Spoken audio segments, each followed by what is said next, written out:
तो दोस्तों welcome to IUPSC और हम शुरू करेंगे साइंस टेक प्लस इन्वायरमेंट भी इसी में होगा इसी लेक्चर में। और इन्वायरमेंट में एक टॉपिक बहुत इंपॉर्टेंट है जो कि इको क्लब, ठीक है, मिनिस्ट्री ऑफ अफेयर्स जो है हमारा, इसका इनिशिएटिव है। इसको हम बहुत ध्यान अच्छे से देखेंगे अंदर। तो हम शुरू करते हैं साइंस टेक में। तो ये पहली अच्छी खुशखबरी ये है कि इसरो ने हमारा सक्सेसफुल टेस्टिंग कर ली है स्क्रैमजेट इंजन की, जो कि अभी तक केवल स्क्रैमजेट इंजन जो था USA, रसिया, यूरोपियन यूनियन, उसके बाद इंडिया के पास आया हुआ है, ठीक है। अब स्क्रैमजेट जो हमारा इंजन है ये बेसिकली क्या होता है, ये सुपरसोनिक स्पीड के लिए है, ठीक है। ये सुपरसोनिक स्पीड के लिए है। तो सुपरसोनिक स्पीड जब बढ़ानी होती है ना, तो जो फ्यूल होता है, फ्यूल जो हमारा फ्यूल लेके हमारी उड़ती है, जो लॉन्च व्हीकल है, तो ज़्यादा फ्यूल होगा, ठीक है, ज़्यादा फ्यूल होगा उसके पास में। लॉन्च व्हीकल, मान लीजिए लॉन्च व्हीकल है हमारा और इसमें ज़्यादा फ्यूल मैंने लगा दिया, तो ये कम स्पीड से जाएगी। आपके ऊपर ज़्यादा बोझा ला देंगे तो आप कम स्पीड से दौड़ पाएंगे, एज कम्पेयर टू हल्का होगा तो आप तेज़ी से दौड़ पाएंगे। इसीलिए तो क्या हुआ कि हमारा जब सुपरसोनिक स्पीड लानी पड़ी, तो इसके लिए हमें एक काम करना पड़ा। काम ये करना पड़ेगा कि इसमें ऑक्सीजन को, ठीक है, ऑक्सीडाइजर के तौर पे यूज करना पड़ेगा। किसको ऑक्सीडाइज करेंगे? हाइड्रोजन को एज ए फ्यूल यूज करेंगे स्क्रैमजेट इंजन में। इससे ज़्यादा इंफॉर्मेशन चाहिए तो पीछे मैंने पढ़ा दिया है। बेसिकली काम ये इसका है हमारा। अब देखिए, हमारे यहाँ 70% जो बिजली पैदा होती है ये थर्मल पावर प्लांट से पैदा होती है। तो वहाँ पे क्या होता है कि उसकी जो एफिशिएंसी है वो केवल 32% है थर्मल पावर प्लांट की, ठीक है। और CO2 का इमिशन भी सबसे ज़्यादा जो होता है वो थर्मल पावर प्लांट से होता है। तो अभी एक टेक्नोलॉजी आ रही है, advance ultra super critical technology, जो कि हमारा थर्मल पावर प्लांट में यूज़ करी जाएगी, जिससे हमारा क्या होगा कि CO2 का जो इमिशन हो रहा है वो भी रिड्यूस हो जाएगा, प्लस जो एफिशिएंसी है हमारे थर्मल पावर प्लांट की ये 32% से बढ़कर 42% हो जाएगी। ओके, तो यहाँ पे क्या होगा, मैं we are getting the dual benefits. अब देखिए, अब कोई चीज कहते नहीं है कि जो आपकी कमजोरी है इसी को एक ताकत बनाओ, है ना। तो अभी की कमजोरी वर्ल्ड की क्या है कि हमारे यहाँ CO2 का जो इमिशन है इसको हम कम नहीं कर पा रहे हैं, ठीक है। कम कर रहे हैं कुछ कुछ जगह पर, जैसे हम सोलर प्लांट लगा दिया, विंड प्लांट लगा दिया, मतलब नॉन रिन्यूएबल एनर्जी से हम रिन्यूएबल एनर्जी की तरफ जा रहे हैं, तो वहां पर CO2 का इमिशन कम हो रहा है, ठीक है। अब CO2 जो होता है, आप पहले मैंने पढ़ाया है कि बेसिकली ये हमारा कार्बन साइकिल का मेन सोर्स होता है, ठीक है। क्योंकि जब कार्बन साइकिल का जो मेन सोर्स होता है तो ये क्या होता है, पेड़ में, तेल में और कोयले में ये जाकर CO2 एब्जॉर्ब हो जाता है और इसमें रहता है। जब इसको हम जलाते हैं तो वहाँ से क्या निकलता है, हमारा CO2 का इमिशन होता है। CO2 का इमिशन होने से क्या होता है कि ये हमारा एटमॉस्फेयर में जाता है। एटमॉस्फेयर में जाने से क्या होता है कि टेम्परेचर हमारा इंक्रीज करता है, और टेम्परेचर इंक्रीज करता है तो आपको पता होगा इकोलॉजी में कि एक फूड चेन है हमारे यहाँ, एक प्रॉपर फूड चेन बना हुआ है। एक भी चेन का एक भी कड़ी फिसली तो ये पूरी धरती बर्बाद हो जाएगी। कैसे कि हमारे यहाँ CO2 है इसीलिए हम जिंदा हैं। क्यों? क्योंकि CO2 होने से क्या होता है कि दिन में तो ठीक है सूरज अंकल है, लेकिन रात में क्या होगा कि सूरज अंकल तो होंगे नहीं।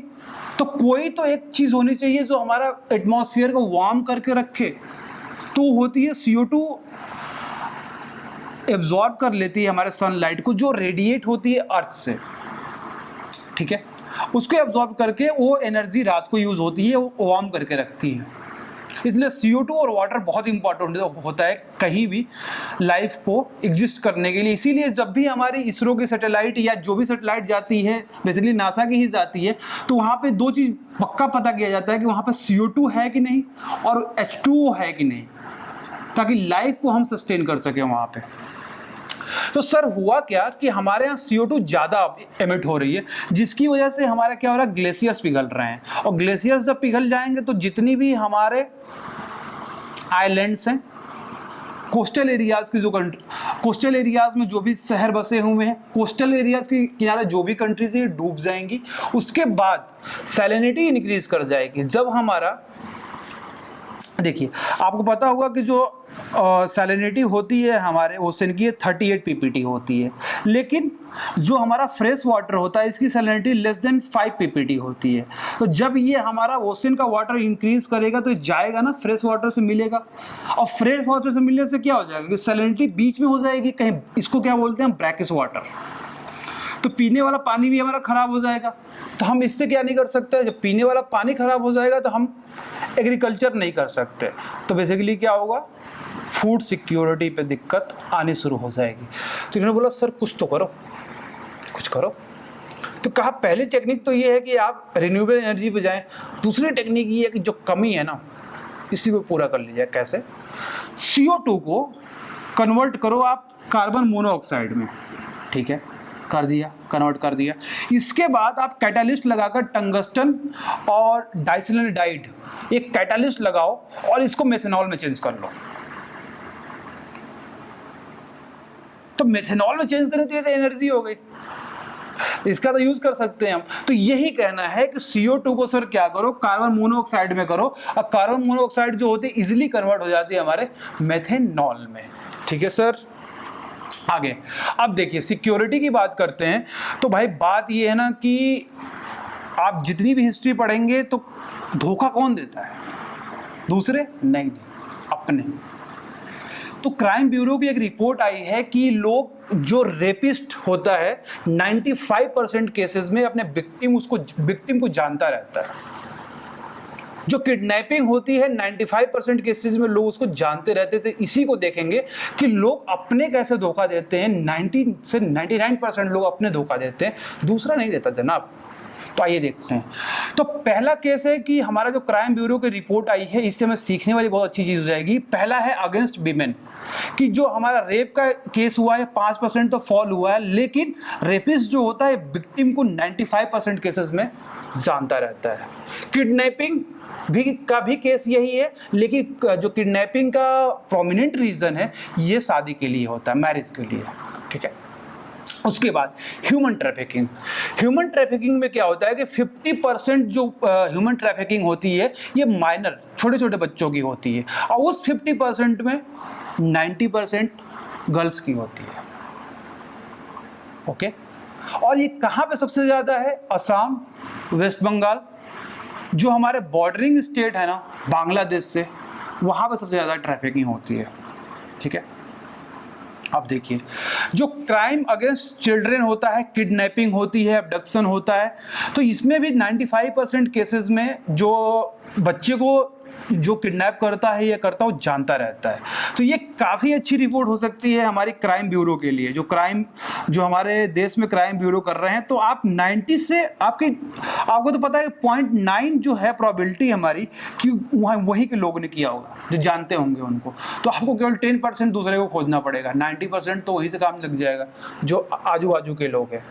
सेम उसी तरह जो बच्चे होते हैं छोटे, ठीक है, जिसको आप छोटे छोटे बच्चे होते हैं इनके साथ छेड़खानी होती है, यहाँ पर भी 90 से 95% लोग जानते रहते हैं उनको। ठीक है, और उसके बाद देखिए अगला टॉपिक आता है ऑर्गन ट्रैफिकिंग।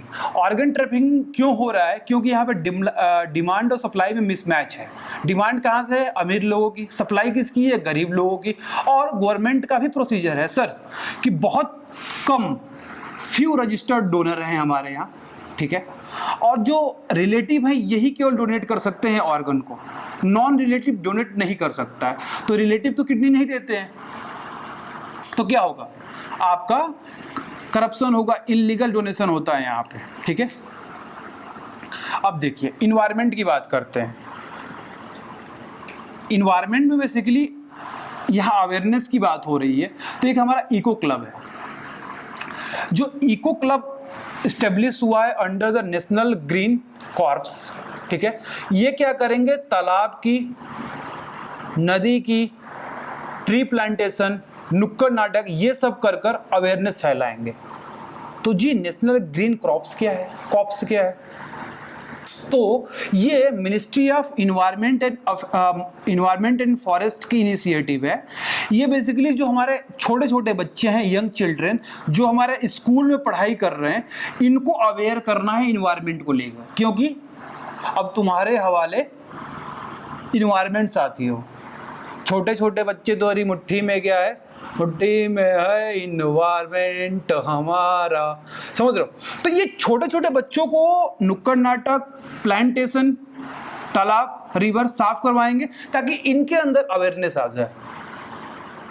ठीक है, किसके अंदर होगा? इको क्लब के अंदर होगा। इको क्लब किसके अंदर है? नेशनल ग्रीन कॉर्प्स के अंदर है। नेशनल ग्रीन कॉर्प्स किसके अंदर है? Ministry of environment and forest के अंदर है। तो बेसिकली ये स्कूल में प्रमोशन करना है ताकि स्कूल के बच्चे सोसाइटी को जगा सकें।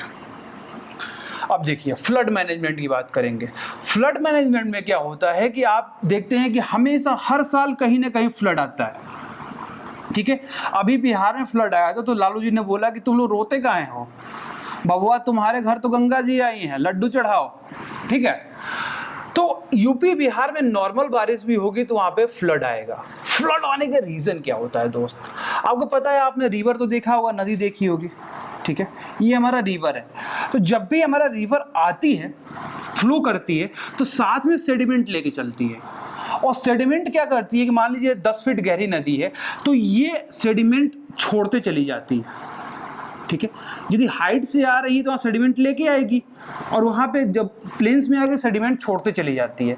जब ये सेडिमेंट यहाँ पे छोड़ रही है तो अभी तक आपको बताया कि इसकी हाइट जो है, जो इसकी डेप्थ है वो 10 फीट है, लेकिन जैसे ये सेडिमेंट फिल हुआ तो इसकी डेप्थ हो गई 8 फीट। ठीक है, तो 2 फीट की जो कैरिंग कैपेसिटी है तो कम हो गई। तो अगली बार जब बारिश होगी तो क्या होगा? 2 फीट ओवरफ्लो कर जाएगा। पहले दिक्कत ये है। इसके बाद क्या होता है, जो इसका बैंक होता है, किनारा, इसको भी इरोड करती रहती है रिवर्स। ठीक है, तो जो आप देख रहे हैं ना कि ये जो दोनों किनारा होगा 10 फीट ऊपर ही तो होगा साइड साइड में, तो जब इरोड करेगी तो जो किनारे की हाइट होगी ये 9 फीट हो गई। तो क्या होगा आपका? तो भी फ्लड आ जाएगा। 1 मीटर तो ओवरफ्लो हो जाएगा और 2 मीटर सेडिमेंट यदि साफ नहीं किया तो 3 मीटर ओवरफ्लो हो जाएगा, 3 फीट ओवरफ्लो हो जाएगा। इसके बाद यही इसी का कॉन्सेप्ट है कि सिल्टिंग होती रहती है, ये सब होती रहती है। ठीक है, अदर जो जनरल इशू है कि हमारे यहाँ जो मतलब कि रेनफॉल, ये फ्लड आता है ये मानसून रीजन में ही आता है। उसके बाद इसका रीजन और है साइक्लोनिक एक्टिविटीज होती है, हमारी क्लाउड बस्ट हो जाता है, तो इसकी वजह से हमारे यहाँ फ्लड आते रहता है। तो सर फ्लड आएगा तो कुछ करेंगे? ठीक है, नहीं अभी कुछ नहीं करेंगे, अभी अर्बन फ्लड देखेंगे जो चेन्नई में आया था। क्यों आया था इसको देखेंगे। सर क्या है कि जो अर्बन फ्लड हमारी चेन्नई में आया था, तो यहाँ पे क्या होता है कि जो नदी का फ्लड प्लेन होता है, ये नदी है, ये मान लीजिए आपके विंटर में है, लेकिन जैसे समर होगा तो पानी बढ़ेगा और इसका एक एरिया तक बाढ़ आएगा। ठीक है, ये बाढ़ आएगा तो ये रीजन, पूरा जो रीजन होगा ना इसका, इसको हम क्या बोलते हैं, या आप इसको इतना बोल लीजिए, तो ये फ्लड प्लेन होता है। ये भी क्या होता है हमारा? फ्लड प्लेन होता है। अब चेन्नई में या किसी भी शहर में आप देखेंगे तो यहाँ पे मैक्सिमम जो अच्छा शहर है तो होटल्स, रेस्टोरेंट और इंक्रोचमेंट हो जाता है। ठीक है, मैकडी खुल गया, बर्गर, उसके बाद आपका पिज्जा हट खुल गया, यहाँ पे इंक्रोचमेंट हो जाता है। तो क्या होगा, जब हमारी बाढ़ आएगा तो फिर ये पिज्जा हट बह जाएगा पानी में, रेडिसन होटल बह जाएगा पानी में, यहाँ पे इनकी कार BMW खड़ी होगी, ये बह जाएगा पानी में। ये प्रॉब्लम आती है, इंक्रोचमेंट होता है। इसके बाद जो हमारा ड्रेनेज सिस्टम होता है, मान लीजिए कि हमने लगाया है कि एक पाइप लगानी है ड्रेनेज के लिए जिसकी विड्थ 2 फीट होनी चाहिए। अब नेताजी ने बोला कि भाई आधा फीट तो मैं खाऊंगा। ठीक है, उसके बाद वहाँ पे जो IAS हैं, जो इंजीनियर्स, उन्होंने बोला आधा फीट तो मैं खाऊंगा। फिर बीच वाले कहे कि आधा फीट तो मैं खाऊंगा। तो कुल मिलाकर जो 2 फीट उसकी विड्थ होनी चाहिए, डायमीटर होना चाहिए, वो आ जाता है 0.5 फीट पे। अब बताइए कि कहाँ से पानी निकलेगा। ठीक है, उसके बाद लैक ऑफ ड्रेनेज इंफ्रास्ट्रक्चर, ये नहीं होता इसलिए। अब देखिए यहाँ पे जो 32 लाख हमारे यहाँ जनसंख्या है, यहाँ पे 4 लाख जो हमारी जनसंख्या है, सॉरी 32,000 लाख जो जनसंख्या है, उसमें 400 लाख जनसंख्या वनरेबल है, प्रोन टू फ्लड। अब इसमें हमारा क्रॉप्स बह जाता है, हाउस बह जाता है, पब्लिक यूटिलिटी बह जाती है और 1800 करोड़ रुपए का नुकसान होता है। और 2 लाख लोगों को हर साल रिहेबिटेट करना पड़ता है, ठीक है। और जो फ्लड है ये हमारा स्टेट सब्जेक्ट है, सेंट्रल गवर्नमेंट उसको असिस्ट करती है, डायरेक्शन देती है, और उन्होंने क्या अथॉरिटी बना दी सेंट्रल गवर्नमेंट, जिसका नाम NDMA है, नेशनल डिजास्टर मैनेजमेंट एजेंसी।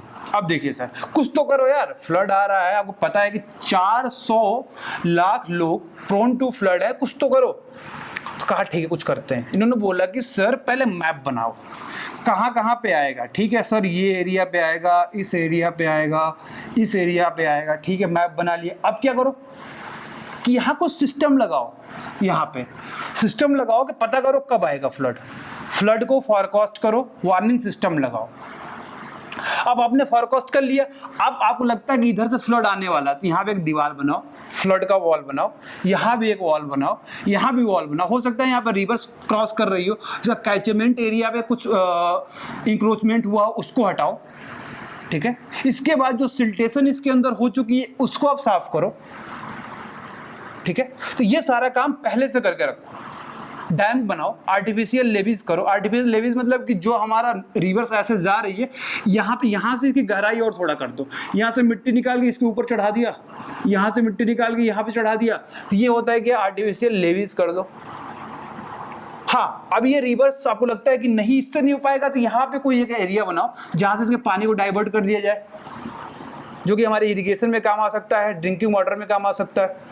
और फॉरेस्टेशन करो ताकि पानी जो भी हमारा फ्लो हो जा रहा है ये हमारा सीपिंग हो जाए ग्राउंड वाटर में। तो ये सारे रीजन से आप क्या कर सकते हैं, फ्लड से बच सकते हैं। अब देखिए सीपीसीबी की रिपोर्ट आई है, हमारे सेंट्रल पॉल्यूशन कंट्रोल बोर्ड की रिपोर्ट आई है। गुड डेज और बैड डेज की बात कर रहे हैं। गुड डेज बैड डेज में क्या होगा सर कि जो रेनी सीजन होता है ये गुड डेज होता है, यहाँ पे पॉल्यूशन कम होता है, और बैड डेज आता है विंटर में। पता ही है, आप देखते होंगे दिल्ली में जो आता है फॉग, स्मॉग, बेसिकली फॉग नहीं हो, ये हमारा विंटर में आता है। कोस्टल एरियाज में ज्यादा गुड डेज होता है as compared to hinterland. Hinterland मतलब जो जिस स्टेट की बाउंड्री दरिया से नहीं लग रही है, ओशन से नहीं लग रही है, वो क्या है, हिंटरलैंड। जैसे यूपी, बिहार, ये हिंटरलैंड में आता है, ठीक है सर। अब देखिए रीजन क्या है कि आप क्या करते हैं कि चपड़ा, गोबर का चपड़ा, और उसके बाद आप वुड, लकड़ी, पत्ते को जलाते हैं, ठीक है। इससे क्या हो रहा है कि यहाँ CO2 निकल रही है, और ब्लैक कार्बन, ब्राउन कार्बन, ये सब निकलते हुए क्या करता है, हमारे एटमॉस्फेयर को पॉल्यूट कर देता है। इसके बाद बायोमास की बर्निंग कर रहे हैं, और जो आपने मान लीजिए पेट्रोल डलाया, इसमें पेट्रोल पंप वाले ने केरोसिन डाल दिया, तो क्या हो रहा है, इसमें फ्यूल का एडल्ट्रेशन हो जा रहा है, मिलावट हो जा रही है, व्हीकल एमिशन, ट्रैफिक कंजेशन इसकी वजह से होता है, ठीक है। अब क्या स्टेप लिया गया है, तो हमारा भारत वर्जन 6 लाया जा रहा है, ठीक है। उसके बाद 3R अप्रोच लगाया जाएगा, वेस्ट टू एनर्जी निकाली जाएगी, जिससे ये काम हो सकता है। उसके बाद उदयपुर में एक डिक्लेरेशन हुआ है, जिसका नाम उदयपुर में डिक्लेरेशन हुआ, ब्रिक्स कंट्री ने मिलकर कराया, जो कि डिजास्टर मैनेजमेंट पे डिक्लेरेशन हमारा हुआ है। सर इसके बाद देखते हैं कि ग्लोबल वार्मिंग का क्या इफेक्ट हुआ है हमारे ओशन पे। तो पता ही है, जब ग्लोबल वार्मिंग टेम्परेचर इंक्रीज करेगा तो क्या होगा, हमारा आइस तो मेल्ट करेगा, ये तो क्लियर है बिल्कुल सर, आइस मेल्ट कर रहा है। इसके बाद क्या हो रहा है कि सर आपको पता है 100 मीटर तक हमारे ओशन में लाइट पेनिट्रेट कर जाती है, ठीक है। तो यहाँ पे हमारा फोटोसिंथेसिस हो पाता है, लेकिन जब हमारा वाटर करंट चलती है, जब करंट आती है तो ऊपर का पानी नीचे, नीचे का पानी ऊपर हो जाता है, जिसकी वजह से जो पॉल्यूशन आपका ऊपर है वो भी कहाँ पे आ जा रहा है, नीचे आ जा रहा है, जिसकी वजह से हमें प्रॉब्लम आ रही है। इसमें मोस्ट इंपॉर्टेंट गल्फ स्ट्रीम और north Atlantic drift long run में इसमें बहुत ज़्यादा घातक है। इसके बाद देखिए डिफॉरेस्टेशन होने से क्या हुआ है कि डिफॉरेस्टेशन होने से क्या हुआ, गंगा और नॉर्थ ईस्ट रीजन में हमारा रेनफॉल रिड्यूस हो गया है। उसके बाद हमारा 1 से 2 mm रिडक्शन पर डे लिखा हुआ है, पर ईयर हमारा क्या हो रहा है कि रेनफॉल हमारा डिक्रीज कर रहा है। फिर सर देखिए अब एक बात आ रहा है कि cloud, pollution and monsoon. Pollution की वजह से हमारा रेनफॉल कैसे कम हो जाएगा, इसको देखेंगे, बड़े स्मॉल स्केल पे होगा लेकिन कम होगा। तो देखिए जैसे क्या होता है कि समर में क्या होता है कि लैंड हीट हो जाता है ज़्यादा एज कम्पेयर टू वाटर, ठीक है। तो जब लैंड हीट हो जाएगा तो यहाँ पे आपका लो प्रेशर बनेगा, और जो वाटर होगा यहाँ पे हाई प्रेशर बनेगा। ठीक है। तो हाई प्रेशर से लो प्रेशर की तरफ विंड चलेगी, लेकिन हमारे यहाँ क्या है, पॉल्यूशन है। पॉल्यूशन होने से क्या हुआ कि जो छोटे छोटे टीनी पार्टिकल्स हैं, टीनी पार्टिकल, ये एटमॉस्फेयर में जाकर ऐसे घेर लेंगे, ठीक है, एरोसोल्स टाइप के। जब ये घेर लेंगे तो क्या होगा कि जो हमारे सन अंकल हैं यहाँ से जो हमारा लाइट को भेज रहे हैं, ठीक है, ये टीनी पार्टिकल्स एब्जॉर्ब कर लेंगे। उसके बाद ये कम हमारे सन की लाइट पहुंच पाएगी अर्थ पे, जिसकी वजह से कम ये पहुंच पाएगी तो क्या होगा, कम वेपराइजेशन होगा हमारे ओशन से, तो क्या होगा, हमारा कम रेनफॉल होगा। और कम रेनफॉल तो होगा ही on a minor scale, but जो ड्रॉपलेट्स बनेंगे हमारे रेनफॉल के, ये भी छोटे बनेंगे। ठीक है सर। अब देखिए, जो हम बायो रेमेडिएशन करते हैं तो हमारा तो बायोलॉजिकल तरीका है करने के लिए, वेस्ट को साफ करने के लिए, लेकिन अभी क्या है कि नैनो टेक्नोलॉजी लगाकर बहुत तेजी से हम कर सकते हैं, एफिशिएंसी भी काफ़ी ज़्यादा मिल सकती है। तो उसमें टाइटेनियम ऑक्साइड में सल्फर और कार्बन को मिलाकर हम एक नैनो पार्टिकल तैयार करेंगे, जिसमें फोटो कैटालिस्ट डिग्रेडेशन एजेंट होगा। ये क्या है, फोटो कैटालिस्ट डिग्रेडेशन एजेंट होगा।